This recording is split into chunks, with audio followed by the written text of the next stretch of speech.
There was the Orange Revolution in the Ukraine. Last year, the Green Revolution in Iran. Now, the White Intifada. Hasting Law Professor, Palestinian-American George Bisharat, has been studying the Israeli-Palestinian conflict for decades. He says the White Intifada movement is gaining momentum and popularity around the world, and perhaps more importantly, putting the Israeli government on edge. The best evidence, perhaps, of this movement's potential to achieve justice and peace for Palestinians and Israelis is the fact that the Israeli government is very concerned about it. Can this be the final step towards a final Palestinian state? George Bisharat, his thoughts and opinions on the White Intifada in his own words. Mr. Bisharat, I want to thank you for sitting down and talking to us about the White Intifada. Sure. For people who have not heard of this term or this concept, can you explain a little bit about it? Sure. Well, Intifada simply means to throw off or get rid of something. It's an Arabic word. And white refers to a nonviolent effort to throw something off. So this is the term that's being now given to the Palestinian nonviolent struggle to try to get rid of Israeli military occupation in the West Bank and the Gaza Strip. So when we talk about nonviolence, explain to us some of the things that they're doing. Well, so they're refusing to purchase goods that are produced in Israeli settlements. They're refusing to work in Israeli settlements. They're trying to, to develop Palestinian enterprises so that the workers don't have to depend for their income on Israeli settlements.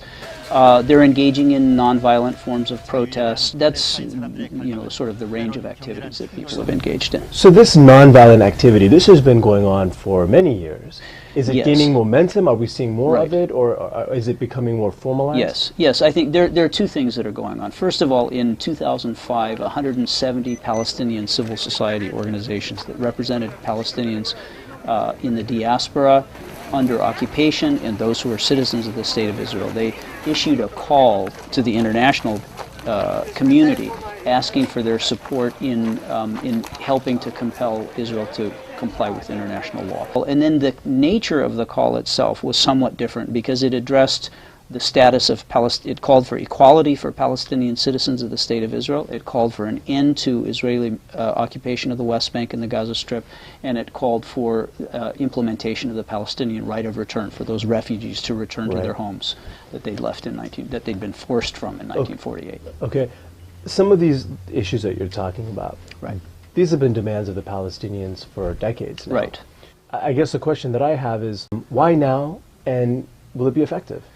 Well, I think now because people, I think, have understood that to use violence against Israel is to play to Israel's strength. Israel is somewhere between the fourth and the sixth most powerful military force in the entire world.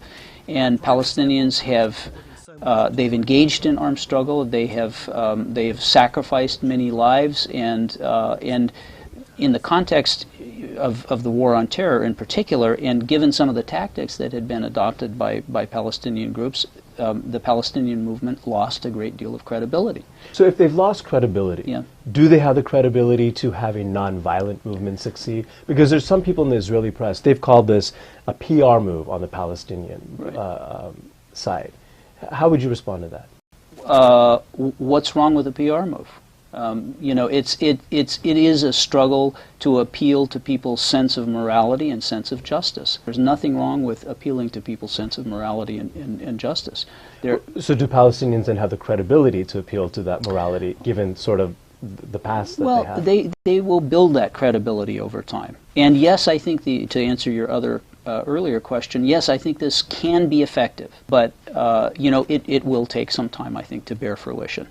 You had mentioned that many groups across the Palestinian political spectrum are supporting this. Right. But one group, Hamas, is not. Right. Is that important in this process? Yeah, sure, it's important. They're a very important political force within Palestinian society, and so yes, their absence from this effort, I think, is significant. It is not. It's not by any means fatal. I think that the breadth of organizations that supported the call for boycott, divestment, and sanctions, or BDS, was extremely broad, and I think as it gains momentum, as it begins to achieve successes, even symbolic successes, then I think it will gain momentum and credibility. But can't the Israelis say Hamas is your elected government, at least in Gaza, and if they're not joining in on this, then maybe it will leave some of the critics to point that, look, here's a group that's not going to support the nonviolence, and later on they will revert back to the violence that they've been used to. Sure, they can say that. It is a weakness that Hamas is not part of this, and Israel has many weapons that it will use to delegitimate this movement. However, I would say that the best evidence, perhaps, of this movement's potential to achieve justice and peace for Palestinians and Israelis is the fact that the Israeli government is very concerned about it. And there have been a number of reports, ministerial meetings, think tank reports that have been issued, and the likening of Israel to an apartheid regime, and they were extremely concerned about this development and trying to devise ways to undermine it. So I think the other side is taking it very seriously. Actually, several years ago, when Ehud Olmert was still prime minister, he basically said, the day when the Palestinians shift to the South African model of using primarily nonviolence and seeking civil rights is the day when Israel's fate is sealed. But can you explain that? Because I think you bring up a really good point, that nonviolent movements usually begin to gain the higher moral ground, right, in theory. Right. So what will be exposed if the Palestinians sort of, and not all Palestinians have been engaged in violence, but if overall they start to reject that and on a larger scale go to nonviolence, what will that expose on the Israeli side? Or what do they fear from that? Well, I think they fear the moral power of a nonviolent struggle, and one that seeks basic respect for international law and for fundamental notions of equality. That's really what the movement is all about. That's what it's calling for, and those are pretty hard things to argue against. I think it will engage the global community in a way which will be productive. And a White Intifada will sort of set that moral ground? Yes, I think it will. And it is doing so. It is, the call for boycott, divestment, and sanctions has really gained momentum, especially in the last year, since the Gaza invasion. In Norway, in Sweden, in Denmark, in the UK, in South Africa, in Canada, and in many other places, things are really starting to click.